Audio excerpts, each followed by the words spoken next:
কেন? কারণ কোরআনে কারিমের সূরা আহজাবের 40 নম্বর আয়াতের একটা শব্দ তারা মানে না। আমি নিজে কাদিয়ানীদের সাথে মিশে কথা বলেছি।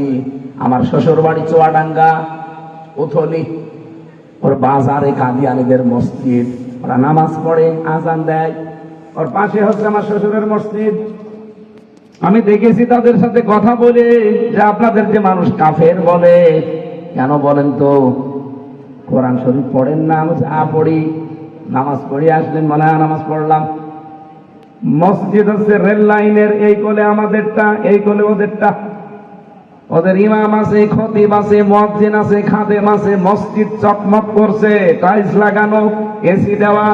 আমাদেরটা চাইতে ওদেরটা আর উন্নত। 5 ওয়াক্ত আযান হয়, কোরআন শরীফ দিয়ে নামাজ পড়লো। তারপরে কাফের বলে কেন? ওরা আমারে বলছে মাওলানা আমরা সূরা আহজাবের একটা শব্দ মানি না। ওরা নিজেরা বলছে আমার সামনে যে মা কানা মুহাম্মাদুন, এটা আমরা মানি। আবা আহাদিম মির রিজালিকুম, এইটাও মানি। ওয়ালাকির রাসূলুল্লাহ, এইটাও মানি। কিন্তু খাতাম এটা মানি না। খালিদ তামিম, এই 4টা অক্ষর দিয়ে একটা শব্দ বানানো আছে। কোথায় আছে এটা? সূরা আহজাব 22 নম্বর পারার 2 নম্বর পৃষ্ঠার 11 নম্বর লাইনে 40 নম্বর আয়াতের মাঝে আছে। ওরা আমারে বলছে ওদের ভেতরে এরকম জ্ঞানী মানুষ আছে, আমারে বলছে এইটা আমরা মানি না, বিশ্বাসও করি না। আমরা শেষ নবী মুহাম্মদুর রাসূলুল্লাহ বলি না, বলি গোলাম আহমদ কাদিয়ানী। নাউযুবিল্লাহ। এই একটা শব্দের জন্য ওরা কি কাফের? সবাই বলা লাগবে ওরা কি কাফের। ওদের সাথে আমরা ছেলে মেয়ে বিয়ে দেব না। এবার আসেন মূল কথা যেটা বলতে চাই। একটা শব্দ 6666টি আয়াতের ভেতরে মানে না, আপনি বলছেন কাফের। কাদিয়ানীদের মেয়ে যত সুন্দরী হোক আপনি বিয়ে করবেন। অথচ এই কোরআনে কারিমে 918 জায়গায় ডাইরেক্ট ইনডাইরেক্ট আমি আয়াত পেয়েছি, আমার এই মাথার ভেতরে আছে যে জমিন যার আইন চলবে তার। ঠিক। এটা যারা শুনলে রাজনীতি মনে করেন, এটা যারা শুনলে জামাত ইসলাম মনে করেন, আপনি তো কাফের না, আপনি কাফেরের বাপ। আপনার সাথে আত্মীয়তা করলে আত্মীয়তা হবে। এবার জায়গা মতো ঘা পড়িস। আপনার বিবেকে কি বলে বলেন? একটা শব্দ মানে না, তারা কাফের। আর আপনি তো 918টা মানেন না। আপনি আসেন, আপনাকে আমি একটা একটা করে দেখাবো, মাওলানাও দেখাতে পারবেন।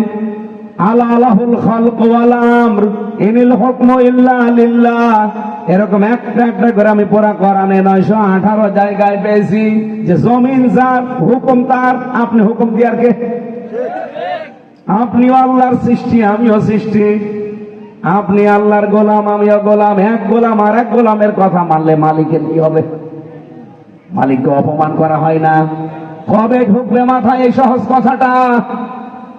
এইটা বলতে গেলে আপনার কাছে রাজনীতি মনে হয়, দুনিয়াদারি মনে হয়। বুঝবেন, চোখ বন্ধ হোক।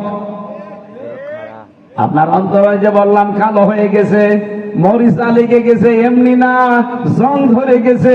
কারণ আপনি ওজনে কম বেশি করছেন, যেগুলো নিয়েছেন ডেলিভারি দেওয়ার সময় আর ঠিক মতো দিতে চান না।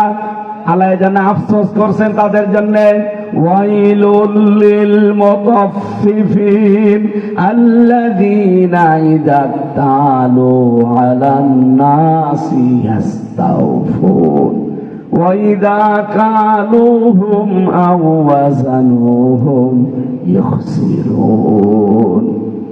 ওই সমস্ত মানুষগুলোর জন্য আক্ষেপ, আফসোস। ওরা ধ্বংস হয়ে যাবে, ওরা বরবাদ হয়ে যাবে, যারা নেওয়ার সময় বেশি নেয়, দেওয়ার সময় কম দেয়। কত দোকানদারকে দেখি নেওয়ার সময় ঠিক মতো, যখন পাইকারি কেনে মেপে মেপে আরো বেশি নেয়, কিন্তু দেওয়ার সময় ঠিক 100 টাকা করে হলেও কম দেয়। বড় বাজার কুষ্টিয়াতে একবার আমি নিজে, সে সময় মনে হয় 15 সাল, বাজার করতে গিয়ে দেখি পাশের এক দোকানদার উনি তেল মেপে দিচ্ছে, ওই যে ছটাক করে সরিষার তেল এভাবে মেপে মেপে দিচ্ছে, প্রত্যেকবার একটু করে কম দেয়।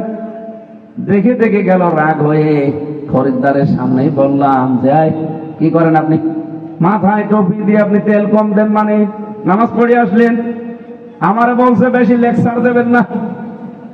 কি গো, আমি ভালো কথা বললাম, আপনি লেকচার। পকেট থেকে একটা সুন্দর টুপি বের করে বলছে, এইটা আমার নামাজ পড়া টুপি আর এইটা তেল বেচা টুপি। তেল বেচার জন্য টুপি আলাদা করে ফেলেছি।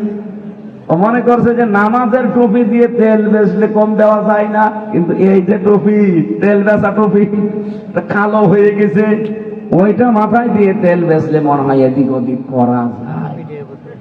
এরকম মানুষ দেশে নেই?